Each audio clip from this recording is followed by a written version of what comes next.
അധ്യായം 40. ഭയമാണ് നമ്മളിൽ കൂടുതൽ പേർക്കും ആശങ്ക ഉണ്ടാകുവാൻ പലപ്പോഴും പ്രധാന കാരണമാകുന്നത്.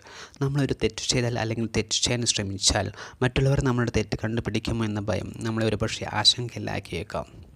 ആശങ്ക പരിധിയിൽ കൂടുതൽ വന്നാൽ നമ്മുടെ ശരീരത്തിൽ പല വിധത്തിലുള്ള പ്രതികരണങ്ങൾ ഒരുപക്ഷെ ഉണ്ടാക്കിയേക്കാം. ആശങ്ക നമ്മുടെ ജീവിതത്തിലേക്ക് വിളിച്ചു വരുത്താതിരിക്കാൻ വേണ്ട മുൻകരുതൽ ആവശ്യമാണ്. നമ്മൾ ചുറ്റിലുമുള്ള ലോകത്തിലേക്ക് നോക്കിയാൽ എന്തൊക്കെ പ്രതിസന്ധികളും പ്രയാസങ്ങളും നേരിട്ട വ്യക്തികളെ കാണുവാൻ സാധിക്കും. അവരൊക്കെ അവർക്കുണ്ടായ ആശങ്ക ഒരു പരിധിവരെയെങ്കിലും മാറ്റിയത് ഒത്തിരിയധികം കഷ്ടപ്പാടുകളിലൂടെയാണ്. നമ്മൾ നല്ലതുപോലെ കഷ്ടപ്പെടാൻ തയ്യാറാണെങ്കിൽ ആശങ്ക ഒരു പരിധിവരെയെങ്കിലും മാറ്റി നിർത്താൻ സാധിച്ചേക്കും.